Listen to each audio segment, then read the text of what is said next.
बिस्मिल्लाहिर्रहमानिर्रहीम। अस्सलाम वालेकुम स्टूडेंट्स। और सोशल स्टडीज़ क्लास 4 और चैप्टर नंबर 1 का आज हम सेकंड टॉपिक करेंगे जो कि पेज नंबर 4 पे है और इसका टाइटल है स्टूडेंट्स ह्यूमन राइट्स और rights come with responsibilities.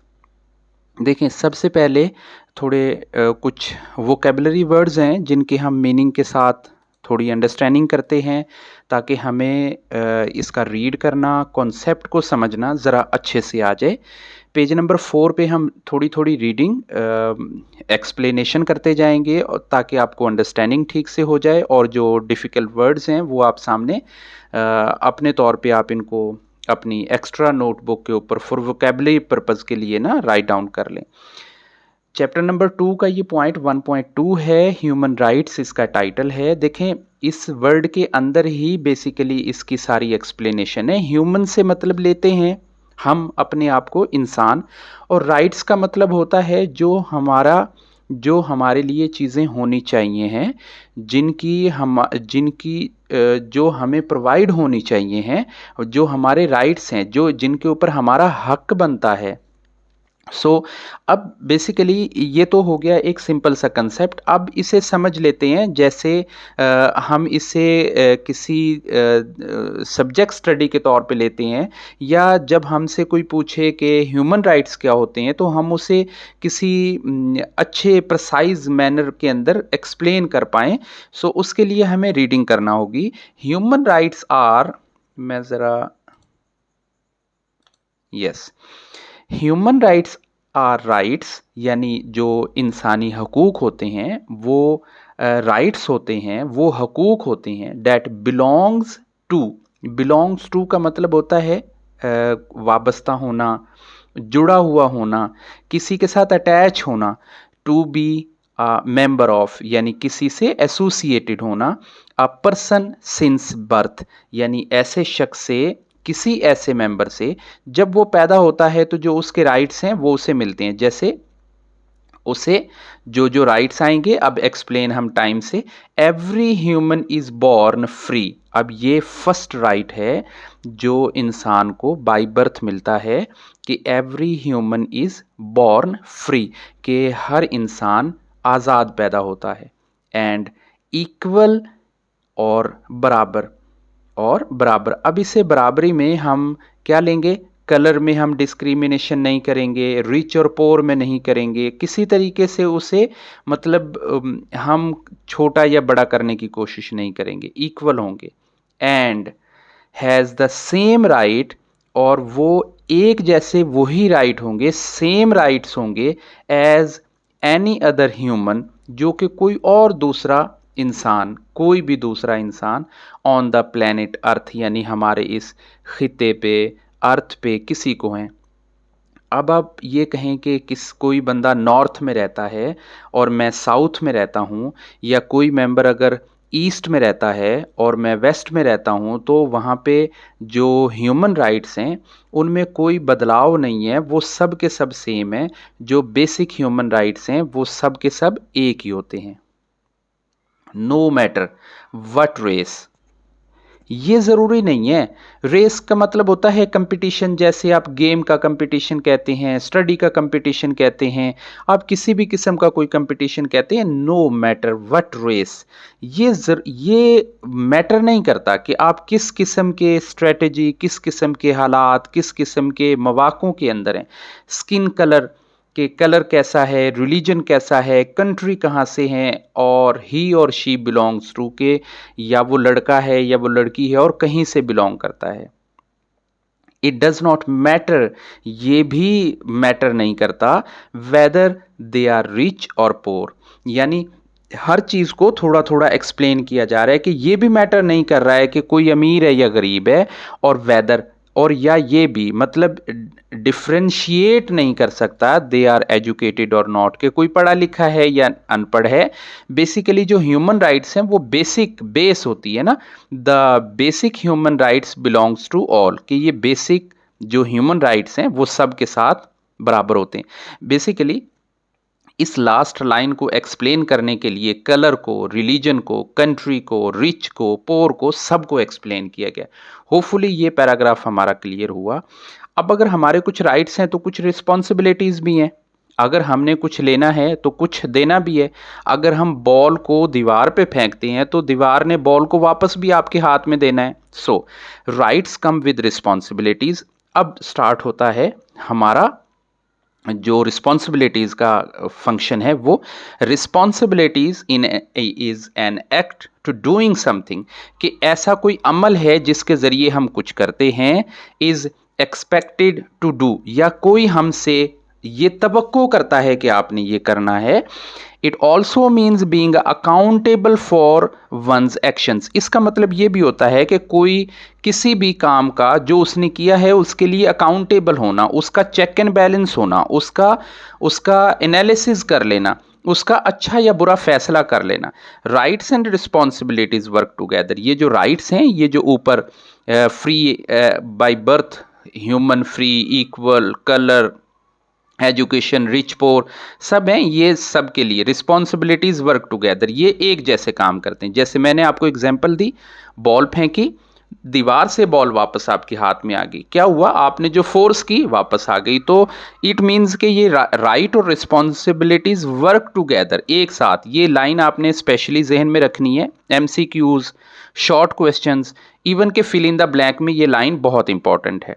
When a person enjoy a right, जब कोई बंदा किसी राइट को इंजॉय करता है, ही और शी, चाहे वो लड़का है, चाहे वो लड़की है, चाहे वो मर्द है या औरत है, is also faced with our responsibilities, फिर उसे कुछ रिस्पॉन्सिबिलिटीज भी हैं जो फेस करनी है।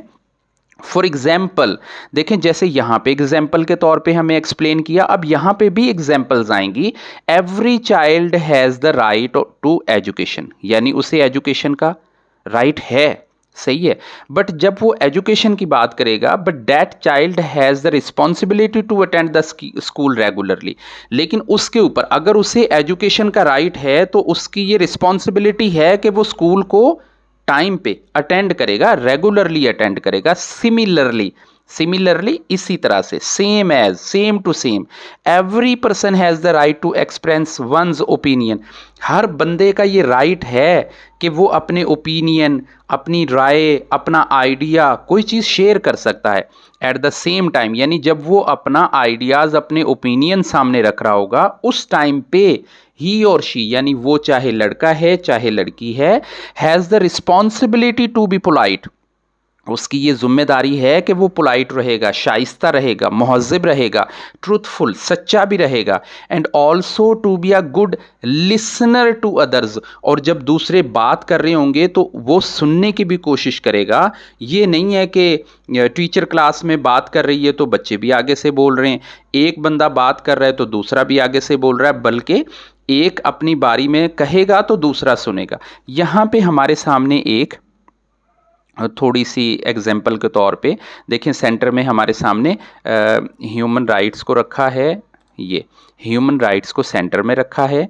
क्या है कि इसमें हमारा असेंबली, इकट्ठे होना, हम फ्रीली कहीं पे आ जा सकते हैं ना, एजुकेशन हमारा राइट है, स्पीच हमारा राइट है, रिलीजन हमारा राइट है, मूवमेंट आज़ादी से आ सकते हैं, एसोसिएशन बना सकते हैं, ग्रुपिंग कर सकते हैं। सो ये सब हमारे राइट्स हैं जो यहाँ इस डायग्राम में दिए।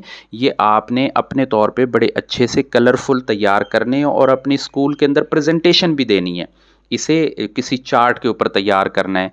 एजुकेशन पे आपने कोई स्कूल का, स्पीच पे आपने कोई माइक वगैरह, रिलीजन पे कोई मॉस्क, मूवमेंट पे आपने कोई रोड वगैरह, एसोसिएशन पे गैदरिंग, और असेंबली पे ये सारी चीज़ें आपने कुछ डायग्राम्स भी बनानी है, कुछ स्केचेस बनाने हैं, ताकि ये आपकी थोड़ी एक्सरसाइज हो जाए कलर्स की। और उसके साथ नीचे लास्ट में हमारे पास पैराग्राफ है, इसे भी ज़रा रीड कर लेते हैं। When a person does not fulfil this his or her responsibilities, जब कोई बंदा अपनी ये रिस्पॉन्सिबिलिटीज़ फुलफिल नहीं करता है, मुकम्मल नहीं करता है, they have to face the consequences. Consequences कहते हैं the result of the action, consequences नताइज, कॉन्सिक्वेंसेज रिजल्ट। मैंने सही से पूरे साल पढ़ाई नहीं की है तो मुझे अब जो रिजल्ट मेरा आएगा, वो जो मेरे कॉन्सिक्वेंसेस होंगे, उनके लिए मुझे मेंटली प्रिपेयर भी रहना है। अगर मैं रास्ते में चलते हुए स्कूल के गार्डन से कोई अगर मैं फूल तोड़ लूँगा तो मुझे उसके कॉन्सिक्वेंसेस के लिए भी मुझे तैयार रहना है। सो जब कोई बंदा अपनी रिस्पॉन्सिबिलिटीज़ को पूरा नहीं करता तो उसके कुछ कॉन्सिक्वेंसेस हैं। Consequences are the result of our actions, ये उसकी डेफिनेशन भी हो गई है। They are the positive as well as negative, उसके अच्छे भी होते हैं बुरे भी होते हैं। काम आपने ठीक किया, मैंने काम ठीक किया, हमें अप्रिशिएट मिल गया। काम ठीक नहीं किया तो हमें उसका नेगेटिव रिजल्ट भी मिल गया। What type of consequences does a student face when he or she does not attend the school regularly? ये क्वेश्चन है जिसे हमने तैयार करना है। ये इस पूरे चैप्टर का समझ लें कि एक रिजल्ट है, ये क्रीम है उसकी। सो वो कौन से कॉन्सिक्वेंसेज होंगे जो एक स्टूडेंट को फेस करते हैं अगर वो स्टूडेंट ठीक से रेगुलर नहीं जाता है। अब हम इसके इंटरेस्टिंग टॉपिक की तरफ चलते हैं जो क्वेश्चन आंसर का है। वो ये कि सबसे पहले हमने यहाँ पे रीड कर लिया व्हाट आर ह्यूमन राइट्स, तो इसी में से हमने ये स्टेटमेंट बना ली, human rights are the basic rights that freedom that every person is entitled, जो उसके होते हैं, जो बाई बर्थ शुरू होते हैं। व्हेन ह्यूमन राइट्स स्टार्टेड, कि कब होते हैं, देखें बाई बर्थ जब से वो होता है। Human rights are the right that belongs to the person since birth. Question number 3 आ गया हमारे सामने, why are human rights important, कि ये ह्यूमन राइट्स इंपॉर्टेंट क्यों हैं, ये क्यों हैं? They protect us from harm, कि ये हमें तकलीफ से बचाते हैं, दुख से बचाते हैं। Promote the equality and justice, और ये हमारी सोसाइटी में इक्वलिटी और जस्टिस पैदा करते हैं, इंसाफ पैदा करते हैं। क्वेश्चन 4 है students, what is the right to freedom of speech, कि फ्रीडम ऑफ स्पीच का राइट क्या है, कि कोई भी बंदा अपने एक्सप्रेस करे अपने आइडियाज़ को, थॉट्स को, ओपिनियंस को without any punishment, fear of punishment, किसी डर खौफ के। क्वेश्चन 5 है, what is the right of education, learn opportunity, जो स्कूल हम जाते हैं। नेक्स्ट है, what can we do to promote the human rights, promote क्या करते हैं हम, ट्रीट करते हैं अदर्स, दूसरे लोगों के साथ क्या, रिस्पेक्ट के साथ और काइंडनेस के साथ, तो हम प्रमोट करेंगे ह्यूमन राइट्स को। नेक्स्ट क्वेश्चन है, are human rights only for adults, क्या ह्यूमन राइट्स किसी अडल्ट के लिए होते हैं? अब देखें यहाँ पे अगर हमें बर्थ सिंस बर्थ से यूज ना होता वर्ड तो हम इसका कुछ और आंसर देते हैं। बात तो यहीं पे क्लियर हो गई है, सिंस बर्थ से शुरू होते हैं तो ये क्या होता है, no, human rights are for everyone including children और यंग पीपल, सब के लिए होते हैं। क्वेश्चन 8 है, why is it important to learn about the human rights, क्यों अंडरस्टैंड करते हैं राइट और रिस्पॉन्सिबिलिटीज को, हमें हेल्प करता है सोसाइटी में अच्छे तरीके से रहने के लिए। अब हमारे पास ना नीचे एक एग्जाम्पल दी गई थी कि व्हाट टाइप ऑफ कॉन्सिक्वेंसेज, ये क्वेश्चन आपने खुद से तैयार करना है। मैंने सिर्फ एक स्टूडेंट की रिस्पॉन्सिबिलिटीज और उसके राइट्स की बात की। अब राइट क्या है, right to education, right to thought of opinions, treat to the respect others के साथ, ये हमारे राइट्स हैं कि कोई भी हमें इंफॉर्मेशन पर्सनल प्रोटेक्शन रहे। और हमारी रिस्पॉन्सिबिलिटीज़ क्या है, रेगुलरली अटेंड करना, respect teachers, follow the rules, complete the assignments, homework करना, कंप्लीट प्रिपेयर। अब इसी के अंदर से ये जो कॉन्सिक्वेंसेज हैं यही आपके यहीं से तैयार हो जाएंगे। अब ये आपने खुद से तैयार करनी, कमेंट में मुझे बताइएगा। इंशाल्लाह नेक्स्ट टॉपिक पे हम इसकी एक्सरसाइज सॉल्व करेंगे। ये पेज नंबर 4 कंप्लीट हुआ, तब तक के लिए अल्लाह हाफिज़।